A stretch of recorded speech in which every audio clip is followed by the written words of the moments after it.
I'm Tina Jones, and I'm here to talk about another nationally significant landscape architect named George Kessler.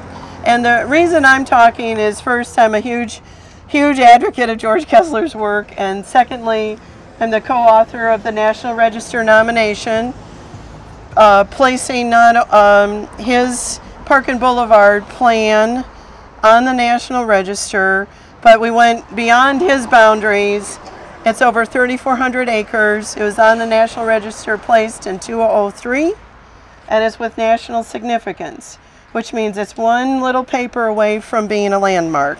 It qualifies, you know, we got to get the funding to write the landmark designation, but you're within nationally significant landscape.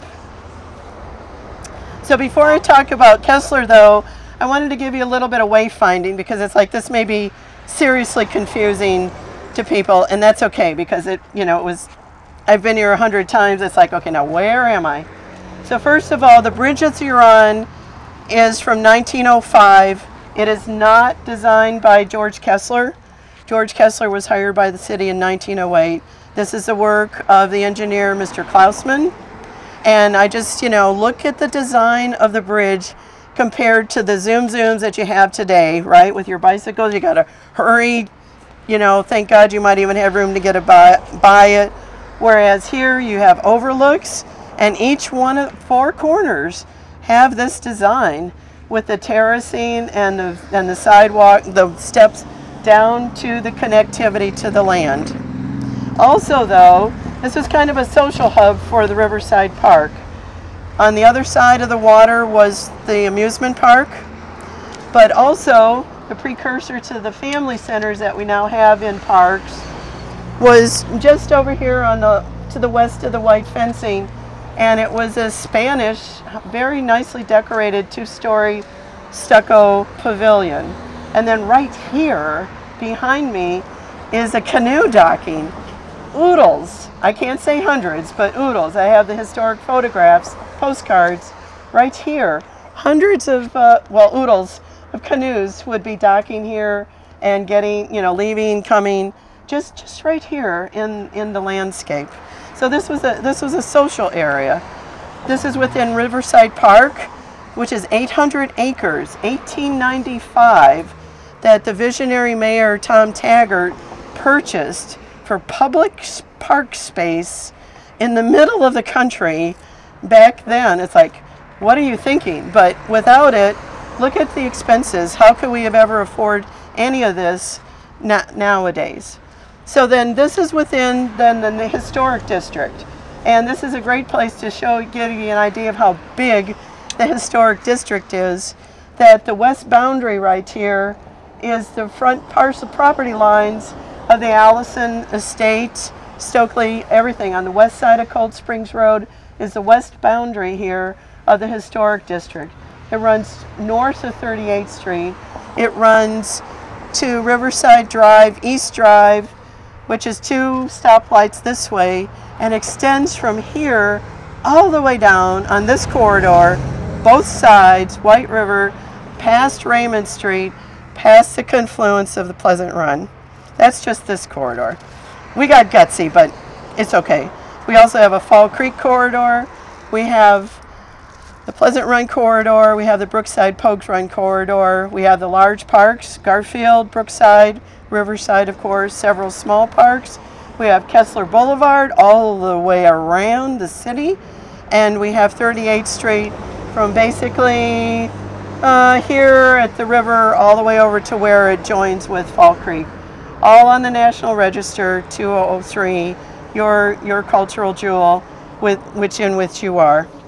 So getting back to landscapes, I know it's kind of hard. It's like, I don't get, it's like, I don't see a design landscape. I don't see what's important about this. And what Dave Roth was talking about with Jens Jensen defined what a Midwestern landscape would look like, with your layered rocks, your streams, your ponds, your meadows, your council circles. What George Kessler did in a larger scale is he defined what an ideal American city would look like. And what he did there is that he melded both people and the natural environment for the benefit of both. It wasn't just smacking a grid of a city on top of the land and the heck with whatever, natural landforms there were. So to put it into perspective, you signed up because this is a country estate tour. And so the country estates, so what does Mr. Allison and the estate owners have? They have their own private nature land. You might have some streams, you've got your trees, you've got your green landscapes, strolling, sitting areas, all for your own personal use. But what Kessler did is he put all of that for the country estate of every common man. He overlaid it on top of the city. You don't all get Allison-size houses, but you do get the perspective and value of the landscape for you to enjoy for your own personal pleasure. So George Kessler was from Germany, and one of the tenets of German town planning is sound mind and sound body. And what his genius is in is the multifunctional use of the landscape, of the design that he did. Not only was it for conservation of our natural resources, it wasn't just about, oh, let's put a pretty little park here.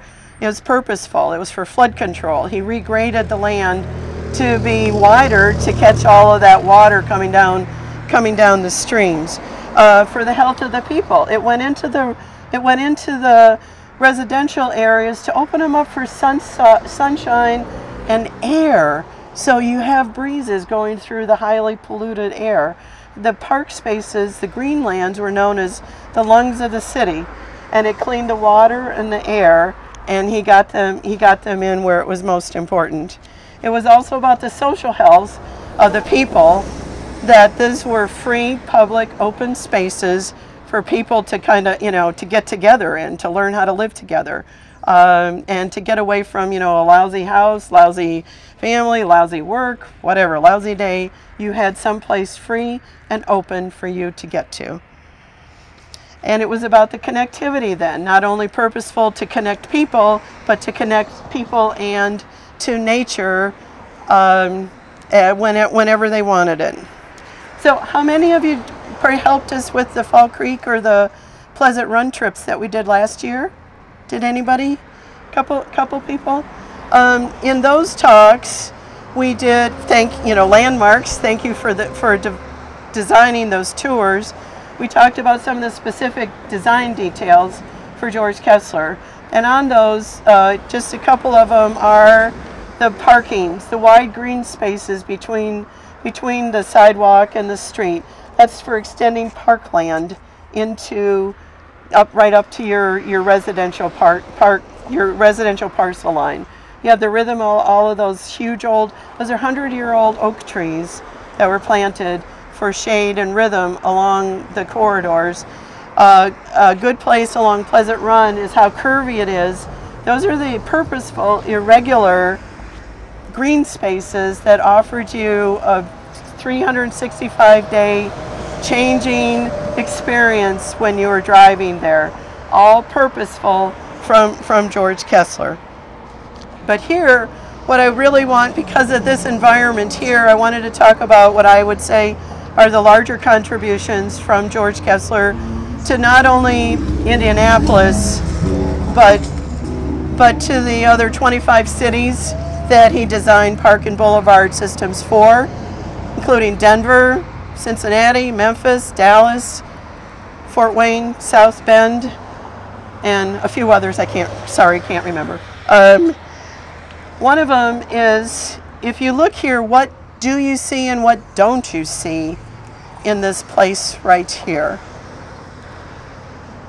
So what you don't see is residential development, commercial development, or industrial development along your river corridors, your natural corridors. Yes, there are places that, you've got some factories, but those arguably were there before Kessler put his hand on the city.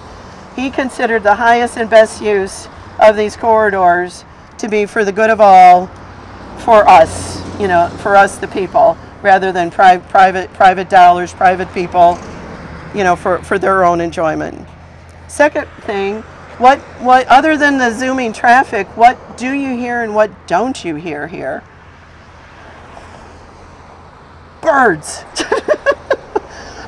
Maybe a rustling of leaves when the leaves finally come out.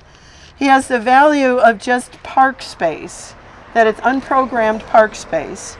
Yes, there's a need for the playgrounds and the soccer fields, but there's also a huge need for just open park space for anyone to get out into for their own health and comfort. And the third thing is, what you also don't see is a lot of public art. He considered the landscape, nature, as the palette, 365 days again, of a changing, beautiful work of art.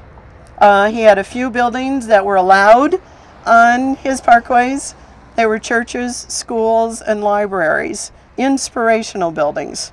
And then he connected all of it in a system so that you could get, unfortunately with the bicycles now, you can get all over it. Unfortunately with the Greenway Trail system, on this 100-year-old cultural jewel, you can get just all over the place and enjoy the whole connected system. So if you need more information or would like, this is all recorded. And why I asked you to turn around is because you got our website on the back. You're the commercial advertisement. So if you go to indianatrails.com, not only is the experience of Pleasant Run and all the speakers and the Fall Creek on there, but you also have Kurt Culbertson, the national expert on George Kessler, speaking. If you watch nothing, listen to Kurt, because of what he explains about how important George Kessler's work is here in Indianapolis. And his closing remarks, or what mine are, you have this cultural jewel, and don't put any mustaches on a Mona Lisa. Thank you all. Thank you for your speech. I love hearing you. Oh, thank you.